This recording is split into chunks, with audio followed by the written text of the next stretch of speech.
৮২,৪০০ second ২৪ ঘন্টায় হয়।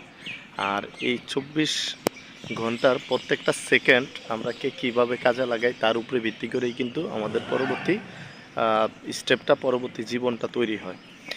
জীবনে যে প্রথম দিকে যে যত বেশি শ্রম দিছে বা যে যত বেশি জীবনকে সাজানোর জন্য চেষ্টা করছে, প্রত্যেকটা সেকেন্ডে যারা মূল্যায়ন করছে তারাই আজকে সফল।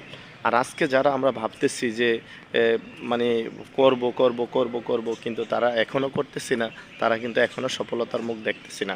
কারণ যারা কোনো কিছু না ভেবে ইনস্ট্যান্ট কোনো কাজে চলে গেছে, সে কিন্তু সফলতার মুখ দেখবে এখন, না হয় 2 দিন পরে, বা এখন দেখেছে বা ভবিষ্যতে দেখবে। কিন্তু যে এখন পর্যন্ত কোনো কাজেই নামলো না, যে পরীক্ষায় অংশগ্রহণ করলো না, তার কি ফলাফল কোনোভাবে আশা করা যায়? অবশ্যই আশা করা যায় না। তো আমরা যে কোনো দিক নিয়েই চিন্তা করি যে আমাদের একটা সেকেন্ড যদি জীবন থেকে চলে যায়, এটা কিন্তু ফেরানো সম্ভব না। কারণ এই 24 ঘন্টাই কিন্তু আমাদের একটা দিন। আর এই ঘন্টার ভিতরে আপনি আজকে দিনে যদি 1 ঘন্টা নিজেকে কাজে না লাগাইতে পারলেন, কালকে কিন্তু আবার আপনার জন্য 25 ঘন্টার একটা দিন আসবে না। বা যারা আজকে দিনের ভিতরে 24 ঘন্টাকে 24 ঘন্টাই সে কাজে লাগাইলো, সে কিন্তু 24 ঘন্টাই তার জীবনে উশিল করে নিল। আর যে এই 24 ঘন্টার ভিতরে 2 ঘন্টা কাজে লাগাইলো, পরের দিন কিন্তু তার জন্য আর আসতেছে না।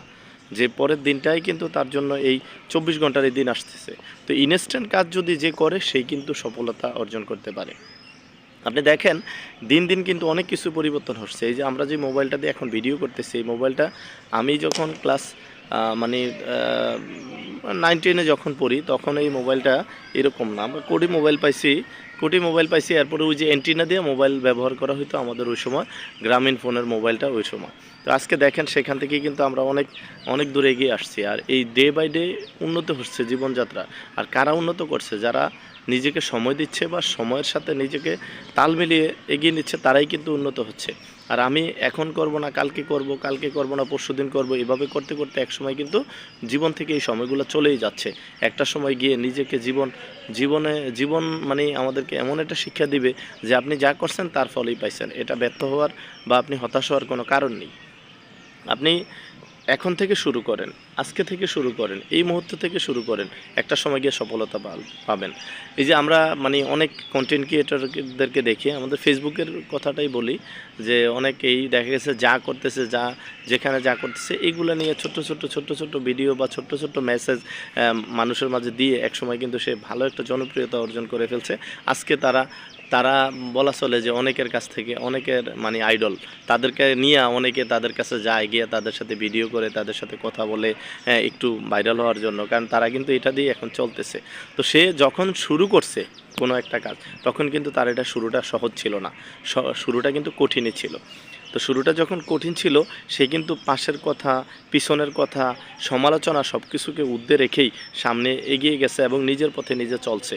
যখন সে বুঝতে পারলো যে আমি যেই পথে আছি, সেই পথটাতেই আমি সঠিকভাবে আছি, বা এই পথটা দিয়েই আমি আমার পরবর্তীটাকে চলতে চাই, বা পরবর্তী জীবনটাকে আমি গড়তে চাই, তখন কিন্তু সে তার এই কাজটাকে আঁকড়িয়ে ধরেছে এবং একটা সময় সে সফল হয়েছে। আর যারা সমালোচনা করেছে, তারা এখন তার সাথে মানে দেখা করার জন্য, ছবি তোলার জন্য, বা তার কিছু সাহায্যের জন্য আজকে তাদের পিছনে ঘুরতেছে। মানুষ সমালোচনা করবে, এটা স্বাভাবিক। সমালোচনা না করলে কিন্তু মানে আপনি আপনার সঠিক ট্র্যাকে আছেন কিনা সেটা আপনি বুঝতে পারবেন না। তো এই হিসাবে নিজেকে গড়ার জন্য অবশ্যই সমালোচনার সবচেয়ে ঊর্ধ্বে থেকে আপনার এই কাজটা করা উচিত।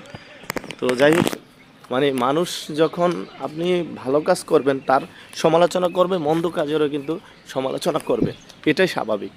আর আপনি ভালো কাজ করতেছেন না মন্দ কাজ করতেছেন, সেটা আপনার বিবেক দিয়ে যাচাই করতে হবে। সমাজের মানুষ আপনাকে কেউ বাহবা দিবে, কেউ আপনাকে মন্দ বলবে, এটাই স্বাভাবিক। তবে মন্দ থেকে নিজেকে সরিয়ে নিয়ে সঠিক কাজের ভিতরে যখন থাকবেন, তখনই আপনি ভালো করতে পারবেন। ছোট্ট যেমন বালিকণা, বিন্দু বিন্দু জল গড়ে তোলে মহাদেশ সাগর অতল। মানে এইরকমভাবে যদি আমরা আস্তে আস্তে একটা কাজ সফলতার দিকে এগিয়ে যাই বা করার জন্য চেষ্টা করি, তাহলে কিন্তু অবশ্যই আমাদের সফলতা সম্ভব। কিন্তু সেই কাজে আমাদের লেগে থাকতে হবে।